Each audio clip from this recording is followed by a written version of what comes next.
नमस्कार दोस्तों, आपका स्वागत है एक बार फिर से आपके अपने YouTube चैनल में। दोस्तों, रावण के वध के बाद उसकी बहन शूर्पणखा का क्या हुआ? शूर्पणखा के साथ किसने किया था बलात्कार? आखिर रावण के वध के बाद शूर्पणखा कहाँ चली गई? दोस्तों, आज की इस वीडियो में हम आपको बताएंगे शूर्पणखा के वह राज जो कुछ लोग ही जानते हैं। दोस्तों, जैसा कि हम सभी जानते हैं, रावण की मृत्यु के बाद विभीषण राजा बन गए और लंका में शांतिपूर्वक राजकाज करते हुए प्रजा का ख्याल रखने लगे। किंतु रावण की बहन शूर्पणखा अयोध्यापति श्री राम तथा अपने सौतेले भाई लंकापति विभीषण से बदला लेना चाहती थी। इसलिए उसने लंका को छोड़ दिया और दैत्य गुरु शुक्राचार्य की खोज में निकल पड़ी। दैत्य गुरु शुक्राचार्य को रावण की माता कैकसी ने लंका से निष्कासित कर दिया था। दैत्य गुरु शुक्राचार्य का आश्रम समुद्र के इस पार भारत में दंडकारण्य किष्किंधा राज्य में था। खरदूषण त्रिशला नामक राक्षस के ममेरे भाई थे। वह दंडकारण्य के अधिपति थे, पर इन सबकी मृत्यु के बाद भी शुक्राचार्य जी विद्यार्थियों को विद्या प्रदान कर रहे थे। शूर्पणखा उनके पास जाकर अपने राक्षस जाति के उन्नति और अयोध्यापति श्री राम तथा अपने सौतेले भाई लंकापति विभीषण से बदला लेने के लिए प्रयत्न करने को कहती है। इसके लिए वह कुछ भी करने को तैयार थी। शुक्राचार्य जी ने कहा, यहाँ का राजा सुग्रीव, लंका का राजा विभीषण और समस्त भारत के सभी राजा अयोध्या के राजा श्री राम के अधीन हैं। सभी उनके भक्त हैं। उनके विरुद्ध यहाँ पर ना तो कोई कार्य हो सकता है और ना ही कोई मनुष्य उनके विरुद्ध जा सकता है। इसलिए हम लोगों को पूर्व दिशा में समुद्र के उस पार, जहां अभी तक आर्यों की सभ्यता का विकास नहीं हुआ है, जहां के लोग अभी भी कबीलों में रहते हैं, कच्चा मांस खाते हैं, इधर उधर चल करके भगवान की आराधना भी नहीं करते, बल्कि दारू, शराब और मांस की भक्षणा करते हैं, हमें वहीं जाना चाहिए और वहां जा करके हमें भगवान आशुतोष यानी भगवान शिव की आराधना करनी चाहिए। शूर्पणखा के साथ शुक्राचार्य मंत्र शक्ति से समुद्र पार करके आज के सऊदी अरब देश पहुंचते हैं। यहाँ के सभी लोग कबीलों में रहते थे और पशुओं की तरह जंगलों में कच्चा मांस, फल आदि खाते थे। कबीले के सभी लोग आपस में मारकाट किया करते थे, जिसके सिर्फ दो कारण होते थे। पहला, खाना अर्थात शिकार, अपना इलाका, और दूसरा कारण होता था स्त्री। इनके यहाँ स्त्री किसी की पत्नी नहीं होती थी, बल्कि ताकतवर पुरुष ही उससे संभोग करता था। कबीले की सभी स्त्रियां पहले सरदार की स्त्री होती थी। उसके बाद जब सरदार किसी दूसरी स्त्री को अपना लेता था तो अपनी स्त्री फिर किसी अन्य पुरुष के साथ रहने लगने थी। जब भी दूसरी स्त्री को सरदार अपना लेता था तो वह अपनी पहली स्त्री को छोड़ देता था और वह स्त्री किसी अन्य पुरुष के साथ रहने लगती थी। दोस्तों, शुक्राचार्य की प्रतिज्ञा के बारे में आप सभी जानते हैं। वह सदैव अंधेरे अर्थात पाप को बढ़ावा देने वाले हैं। वह सदैव पापियों के मददगार रहे हैं। फिर शूर्पणखा तो उनके प्रिय शिष्य रावण की छोटी बहन थी। भला वह उसकी बात क्यों नहीं मानते? शूर्पणखा की नाक कटी हुई थी। वह हमेशा अपना मुंह ढक कर रखती थी। हालांकि वह बहुत सुंदर भी थी और साथ ही साथ माया भी जानती थी और कोई भी रूप ले सकती थी।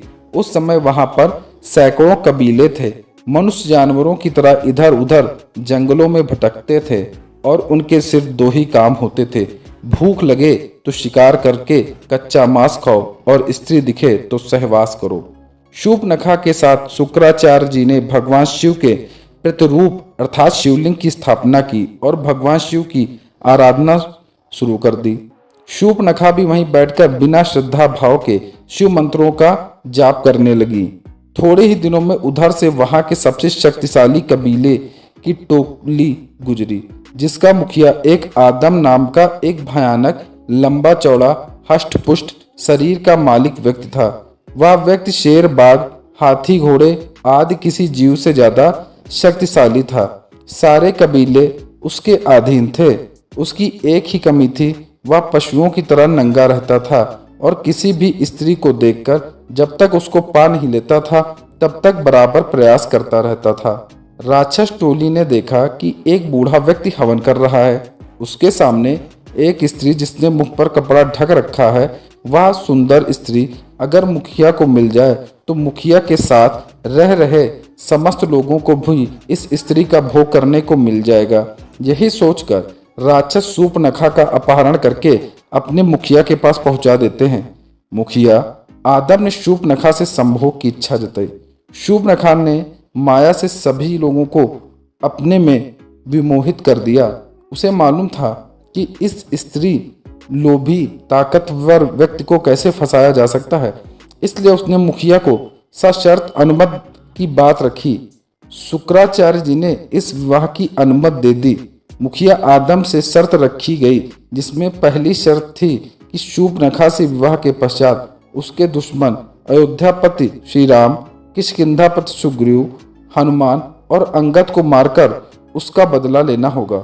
और दूसरी शर्त यह थी कि सूर्पनखा को अगर आदम की अन्य पत्नियों के कारण उससे अलग होना पड़ा तो लंका, किष्किंधा सहित अयोध्या की समस्त संपत्ति राज्य सूर्पनखा को देनी होगी। इन दोनों शर्तों के लिखित प्रमाण के बाद दोनों का कबीले की रस्म रिवाज के साथ विवाह हुआ। जब विवाह के बाद आदम ने पत्नी का घूंघट हटाया और उसकी कटी हुई नाक देखी तो वह 10 कदम पीछे हट गया, और जब उसने रोकर अपनी कहानी बताई तो आदम को उसके प्रति सहानुभूति जागृत हो गई। उसने श्री राम लक्ष्मण से बदला लेने की प्रतिज्ञा कर डाली, लेकिन आदम ने अपनी पत्नी सूर्पनखा का भेद किसी को नहीं बताया कि पत्नी की नाक कटी हुई है। अगर वह सबके सामने जाती तो लोगों में उसकी बदनामी होती, इसलिए उसने पत्नी को हवा नाम दिया और सबको बताया कि मेरे अतिरिक्त जो भी हवा का चेहरा देखेगा उसकी मृत्यु हो जाएगी। यह हवा उड़ाने में शुक्राचार्य जी का पूरा साथ रहा, और इस तरह से हजारों सालों में कई सारे संप्रदाय जो एक दूसरे से निकले थे वह सभी आदम और हवा से उत्पन्न हुए हैं। कालांतर में इन्हीं आदम और हवा से यहूदी, ईसाई, मुस्लिम आदि वंशों का जन्म हुआ। इन लोगों ने भी आदम जैसे आदिमानव अर्थात कबीले वाले लोगों की सीख मानी और अभी तक उन्हीं की परंपरा अपनाते आ रहे हैं। जैसे स्त्रियां अपने मुख पर हवा अर्थात सूर्पनखा की तरह अपने मुख पर हिजाब अवश्य पहनती हैं, आज भी इनका विवाह एक करार यानी एक शर्त से होता है। आज भी इनकी विवाह में सशर्त विवाह होना जरूरी है। एक दूसरे को शर्त सुनाते हुए मेहर अर्थात स्त्री को दी जाने वाली रकम का जिक्र करते हुए रजामंदी ली जाती है। अगर किसी कारण विवाह विच्छेद होता है तो मेहर की रकम पुरुष स्त्री को अदा करता है। तो इस तरह सूर्पनखा रावण की मृत्यु के बाद अरब देशों में चली गई थी। आदम नामक व्यक्ति जो कई कबीलों का सरदार था, सूर्पनखा उससे शर्त के साथ संबंध बनाने को राजी हुई थी। नाक कटी है यह छिपाने के लिए उसने हिजाब पहनना प्रारंभ किया।